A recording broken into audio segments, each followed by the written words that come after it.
What's up? Welcome back. Just want to make a short video. I didn't see the movie Logan yet, but it got excellent reviews and it did really well. And for what I hear, it was really good.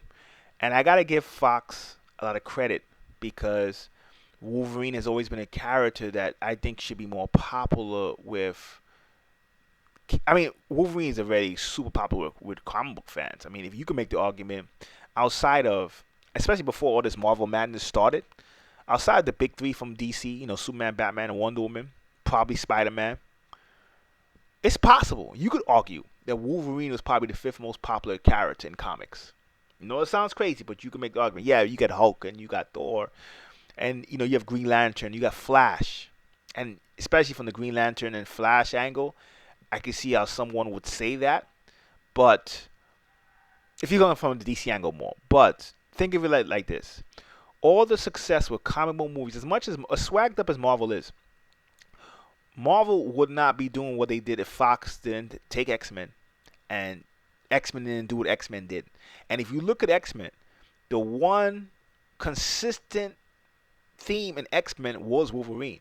You could have X Men where you take it to Days of Future Past, right? Or you could take it with a whole new cast of characters. But Days of Future Past was perfect because you basically are taking Jennifer Lawrence and the newer cast of X Men, and there was still continuity, meaning you didn't even notice a difference because Hugh Jackman, which I think he doesn't get enough credit for, because if Wolverine and Hugh Jackman, especially Hugh Jackman, if he didn't act as Wolverine, I don't know if Wolverine would have been as memorable if any other person was doing it.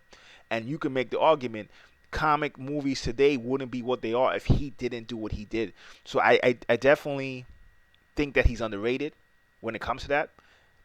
I have a lot of problems with Fox, but I would always say X Men. I mean, because it is what it is.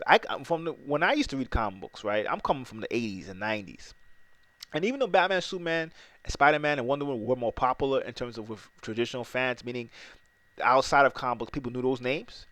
X Men used to be number one. They had a number one run for years. I'm talking about like 10, 12 years. Where the X books were number one. Even now, they're still one of the most popular comics. And the only reason why they're dying down now is because Marvel doesn't control X Men. I mean, they control the comic, but because they don't control the movie, anything that they put out in the comic, Fox can use it. So because of that, it's kind of messed the comic book up where Marvel doesn't want to really give Fox too much, and that actually kills X-Men comics. But in general, you could make the argument X-Men is the most, or they had the potential to be, no, they were the most popular comic book characters. And the reason why, so as much as I'm giving Fox credit, because Fox was short-sighted with their vision, because I'll tell you the truth. If Sony can make a deal with Fox, I mean with Marvel, and Sony is way bigger than Fox, there's no reason why Fox couldn't make a deal. I know they're never gonna make a deal now. I mean, Deadpool's killing it. Logan did well. They're not gonna make a deal. But if X-Men was interacting in the Marvel universe on screen, there would be no contest. Who's the most popular characters? There's only a contest now because Fox is too pig-headed to keep it real and just do what the fans should demand for them to do. But that still doesn't take away the fact that Hugh Jackman, in some ways, is very underrated, right? His work as Wolverine was exceptional. And if it wasn't for his work, I don't know if comic movies would be what they are today. So much respect to him. Congrats to Fox for not putting on a dud. And I should see Logan this week. So, till next time, peace.